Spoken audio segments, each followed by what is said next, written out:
सबसे बड़ा इस वक्त मसला यह है कि कर्जा पाकिस्तान पे बहुत बढ़ गया है। मैं आपको यकीन दिलाता हूँ कि ये सारा इनकम्पिटेंस, मिसमैनेजमेंट और करप्शन की वजह है कि हमारा कर्जा बढ़ रहा है। पाकिस्तान के पास रिसोर्सेज की कमी नहीं है।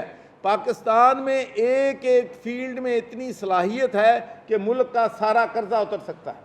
और मैं सिर्फ आपको ये भी बताना चाहता हूँ कि मैंने पिछले एक महीने में 50 से ज़्यादा CEO जो हैं उनसे मीटिंग की है कि पाकिस्तान का कर्जा किस तरीके से उतारा जा सकता है।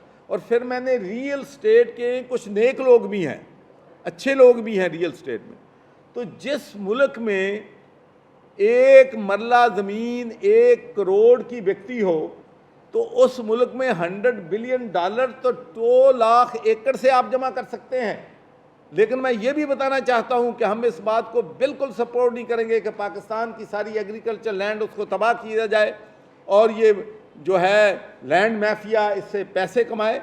तो ये ऐसी बहुत सी ज़मीनें पाकिस्तान में पड़ी हैं, जैसे कल्लर कहार है, इस्लामाबाद के नज़दीक पहाड़ हैं, जहाँ पर ये डेवलपमेंट्स हो सकती हैं जिसमें एग्रीकल्चर को भी नुकसान ना हो और डॉलर लोग इन्वेस्ट करके पाकिस्तान में इन्वेस्ट भी करेंगे।